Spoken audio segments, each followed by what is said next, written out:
So I was a little surprised and caught off guard because I can't tell you how many times and I'm going to take you to one of my favorite things about Japan, and that's the arcade.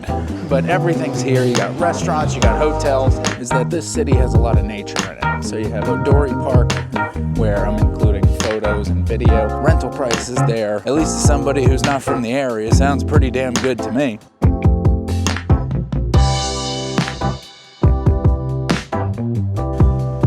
So we just got outside of our Airbnb. We're in Nakajima Koen Station area, and I'll show you around nearby. Seems like a nice, convenient location. Our building actually has a 7-Eleven in it, which is very convenient. Helps us out, of course, because that is something we all need in our lives. One complaint that I have about Sapporo, I have to say, is you would think for a wilderness area with a lot of snow, they would be better at handling the snow, i.e. putting salt down. However, yesterday I didn't really see any salt down unless you were in front of like 2 or 3 stores in the entire city. So that was a little surprising to me, considering that this is an area that really knows snow. So I was a little surprised and caught off guard because I can't tell you how many times I slipped on the ice and almost fell. So definitely something to bear in mind. However, it looks like now, 48 hours after the snow, most of the businesses finally threw some ice down. All right, so now that we're crossing the street, that is the station right over there. And if we turn to our right, this takes us to Nakajima Park, which is literally basically right across the street. My wife, having been to Sapporo before in the past for about a week, never saw this many people in her life here. So seems like there's a lot of tourism coming this time of year, because according to her, Japanese people don't want to be here at this time. Based on the do not dive sign, it appears as though this should be some sort of lake, man-made or natural, I'm not sure. But as you can see, it looks like nothing but frozen and then snow on top of it. So just so you get an idea of how cold it is here. So one of the things that I really liked about Sapporo so far, as we're nearing the end of our time here, is that this city has a lot of nature in it. So you have Odori Park, where I'm including photos and video of the Panasonic TV tower, where you could really see the length of the park.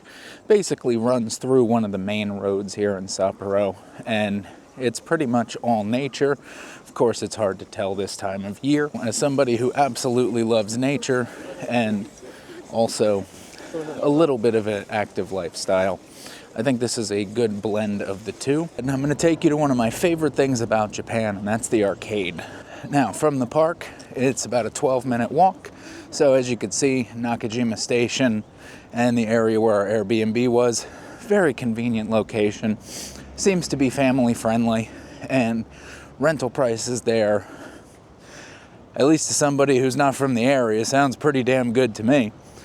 We saw a sign for our building that they have 1 LDK rentals available for 60,000 yen per month.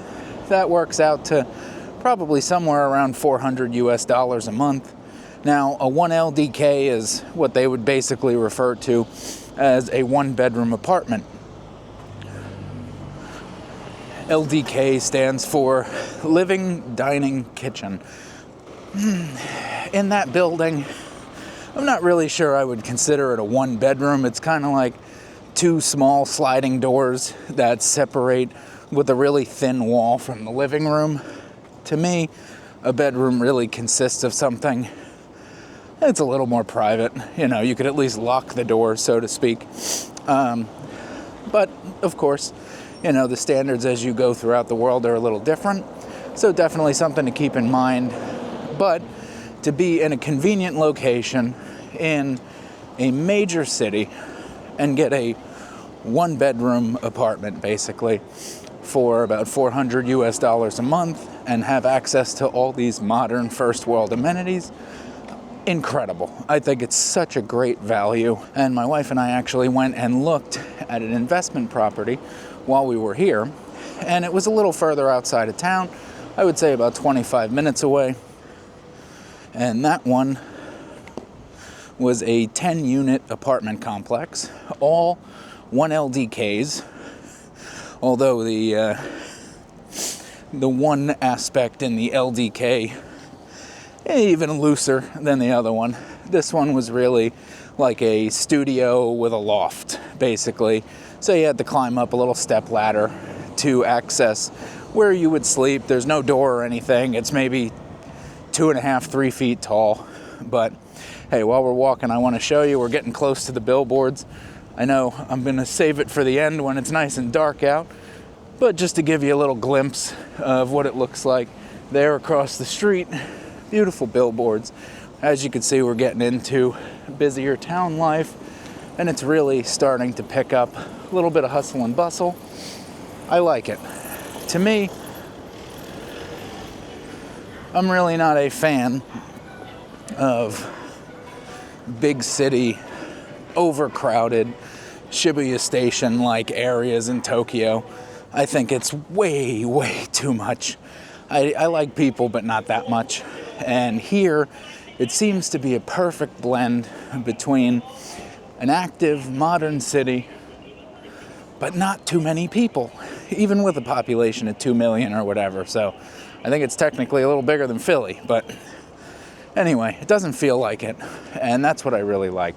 So anyway, going back to this 10-unit building, they have one vacant apartment that they updated, and the purchase price, I believe, was about 45 million yen, and it takes in, oh God, I don't remember how to do the yen conversion on that, to be honest with you, but basically in US dollars, it was somewhere a little north of 300,000 US dollars, somewhere around there. I'll put the exact number on the screen, and then it was taking in about 3,000 roughly US dollars. So it fit right around the 10% mark, which is what we look for.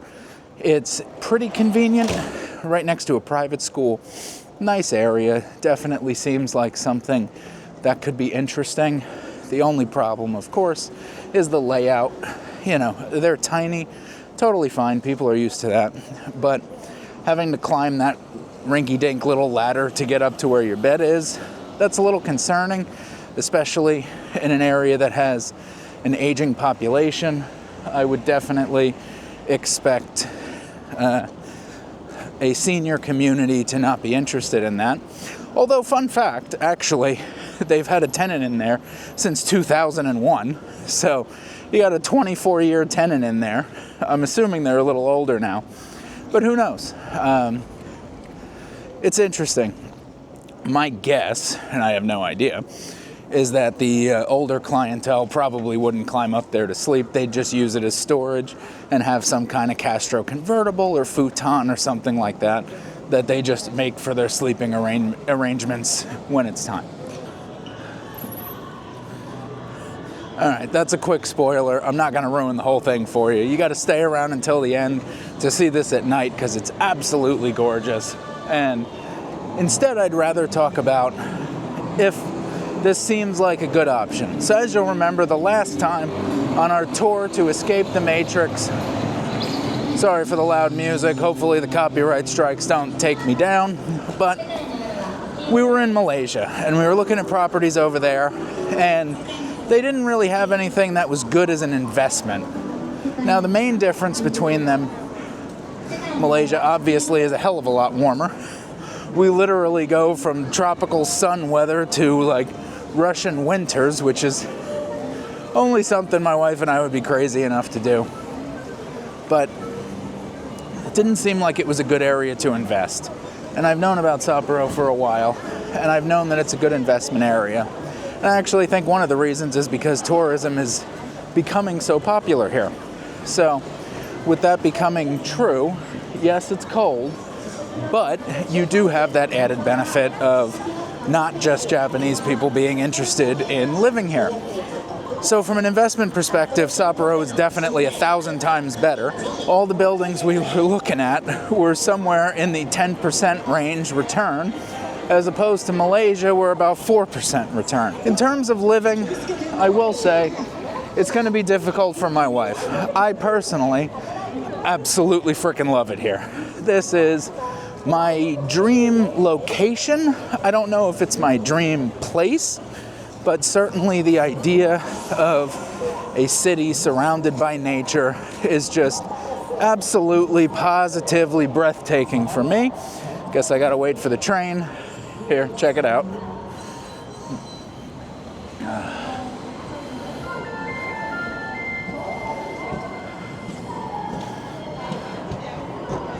I think the cost of living is drastically cheaper than it is in America. And because of that, it certainly is high on the list. We've had great meals, we've had great coffee, we've had bad meals, we've had bad coffee. Such is the life in a big city. And, you know, it just seems like it's a place where I could certainly see myself. I like the temperature. Over in Malaysia, it's a little cheaper, of course, but I really, really hate hot weather. I don't like weather this cold either, but I can handle cold better than I can handle hot. As I always say, you can only take off so many layers, but I could add on as many as I have to. Obviously, public transportation is going to be way better here. You have all of the first world amenities. See what I was saying about the ice? And that was just slush. Yay me. So you have all the first world amenities. You have better health care, at least governmentally subsidized. So you have access to health insurance plans here. Basically, the way health insurance works, as long as you're a permanent resident, so you're here more than like 3 or 6 months or something, you go on the national plan. National plan is simple. You pay 30%. However, medical exams here and visits are not that expensive. For instance, at the beginning of the trip, my wife and I were blessed enough with a virus, a cold basically, and I had to go to the doctor with no health insurance, and she went to the doctor with health insurance. I paid about 7,000 yen for the visit and the medication, and she paid, what was it, like 2,500 yen, 3,000 yen, something like that. So basically I paid like 50 bucks, 60 bucks. She paid like 20 or 30. Really not that big of a deal. And you know, for the most part, you can handle that. Economic opportunities. It is a big city, but it ain't Tokyo in that regard. So I think if you're looking to find a job, I wouldn't come here.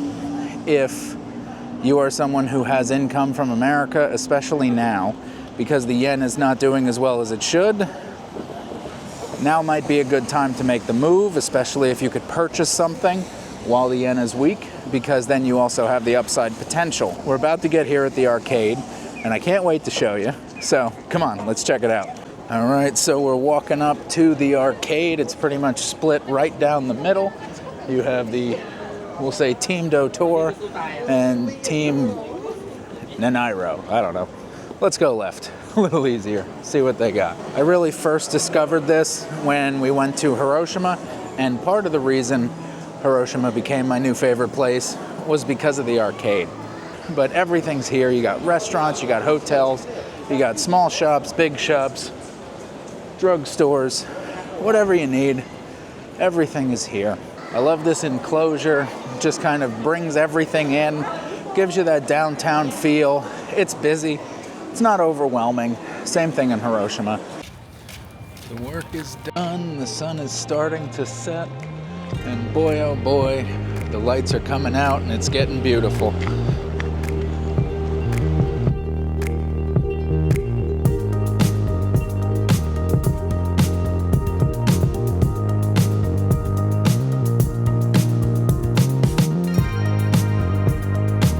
So don't forget to subscribe, leave that comment down below, thumbs up the video. Let me know what you think, and I'm still trying to figure out the format for these, so let me know if you think this was good, what else I can include, what's missing.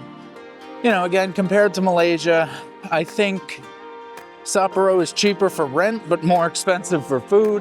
So somehow your cost of living probably almost equals out to some degree.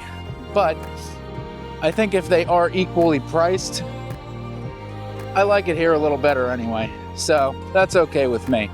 But let me know what you think and stay tuned, because tomorrow morning, we're flying to Hiroshima. Peace out, everybody.